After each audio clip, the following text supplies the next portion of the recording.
Wasili uri mu biki Wasili uri mu biki Faustinho ubu ndi mu myiteguro ya nyuma yo kugura ibikenerwa byose byo mu rugo ko ngiye kumara iminsi 2 ntari mu rugo nibere muri lokale. Ndabona wibereye iwawe ariko nitege stade amahoro Faustinho ubu ndimo ndagura umuriro w'amashanyarazi ariko ndi no guhamagara abantu muri Ferwafa mbabaza nti uri muri stade amahoro urahagije ku buryo saa 12:50 bitazazima. Stade ngiri wayibonye stade amahoro ndayireba ngiyiri iwawe rwose imeze nk'iri mu gikari wawe. Wallahi wala sur Wasili ya stade none se uribaza umuriro wa stade amahoro?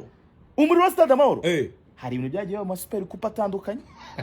Hari yo twakinnye iminsi 2 iyi super coupe nyine kwikina umunsi mikava mu nzira. Ushaka umuriro wuze? Ndashaka umuriro ube wuzuyemo cyane n'ibinakunda ndakoresha akakanyenyeri 5 urwego. Ariko umuriro muri stade amahoro mbere yuko rero umbwira ku bya super coupe ako kanyenyeri uri gukanda ko nakiki kwanza? Na kanyenyeri bita ishura. Kanyereke kugakanda. Na kanyenyeri umuntu arumamagaye hano reka mbanze. Oya banze umukupe. Na kanyenyeri 5 rimwe urwego.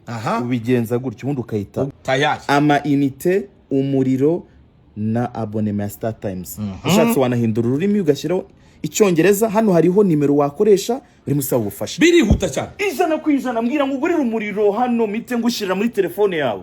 Cyobora kuvanamo hano mwinjiza muri telefone ukabona 100% riserigera. Abadukurikiye rero bakoresha akanyenyeri 511 karihuta. Wasili wamaze guterekamo murera rero ndabona umbwira uti ukeneye umuriro wuzuye macu kayite.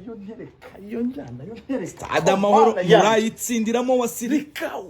Funga umupira ku gituza hereza kwa Vini wabareyo cenga Asman ariko